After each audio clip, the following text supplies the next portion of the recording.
Fulton County District Attorney Fani Willis has been investigating that since not long after Trump called Georgia's Secretary of State, Brad Raffensperger, back in early 2021 and urged him, as we all heard, to find 11,780 votes, just enough to beat Joe Biden. I'm joined now by former federal prosecutor Elie Honig, as well as the New York Times' Maggie Haberman, and Trump's former White House communications director, Alyssa Farah Griffin. Thank you all for being here. Elie, now that they have been formally sworn in, where do we go from here? How often are they meeting as everyone's kind of waiting to see when these charges could happen? Yeah, so it's really all up to the prosecutor. It's all up to Fani Willis. She has this grand jury sitting now for 2 months.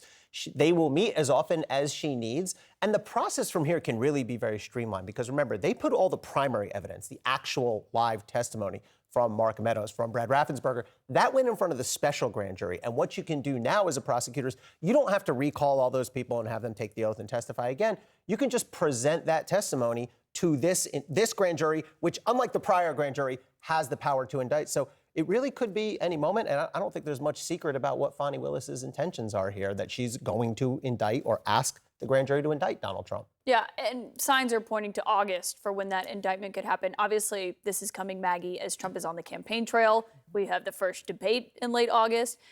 Today, his attorneys are also asking in the other investigation, the documents case, to delay it indefinitely.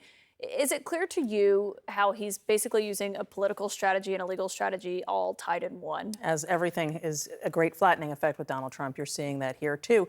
There is no question that defending himself in these cases has become incorporated into his campaign messaging, into his fundraising messaging, and into basically everything he says publicly. What he's doing legally, in terms of the filing you just mentioned, is saying it would be unfair, basically, to have this trial before an election, that it would essentially complicate, it would be complicated by politics. Could he get a fair jury? There is no need for a rush. And that one's important because Jack Smith said when he declared, when he announced his indictment and talked about it, we want a speedy trial. Well, it's the accused who has the right to a speedy trial, and Trump clearly does not want that. And so some of Trump's advisors have been blunt in private conversations that he needs to win this election because then the case can go away. Now, that's a bit of a Hail Mary if you're betting on winning an election as a way of dealing with an indictment, but we are in an unprecedented situation. And we could say that and set that statement to repeat for the last 7 years. Just put it on your voicemail. Right, correct. You'll hear me say it again in a few days. Alyssa, you worked for Trump, you worked in the Trump White House. Is it any surprise to you that he is trying to delay this in hopes of using an election to maybe do away with his legal troubles? Absolutely not. And I think that as big of a motivation in running again is avoiding this legal scrutiny as it is wanting to be president again. I'm not even convinced that he wants to do the job of president again, but he sees it as a way to avoid these many mounting legal pressures he's under.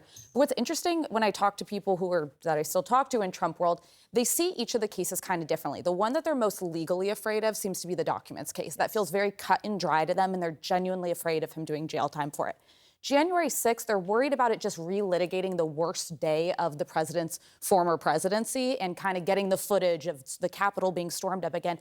And then Fulton County feels like a wild card. I think they think they're not really sure how much it will be directly linked to the president rather than aides around him.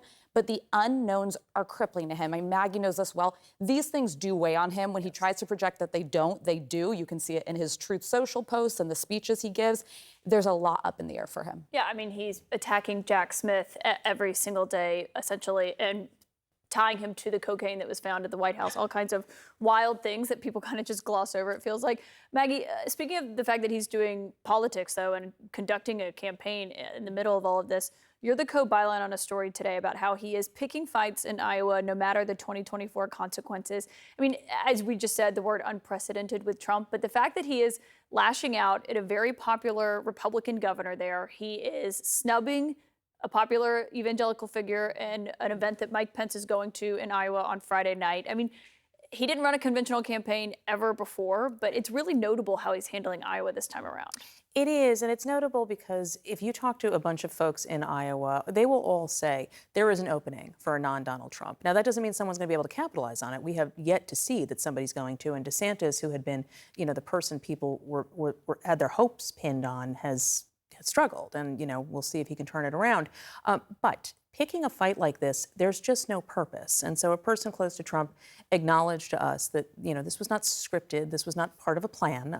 They're also not sure it's going to hurt him, but he seems determined to test over and over again the statement that he made in the 2016 campaign that he could shoot someone on Fifth Avenue and wouldn't lose any of his supporters. We'll see. Yeah, the question is, does it work?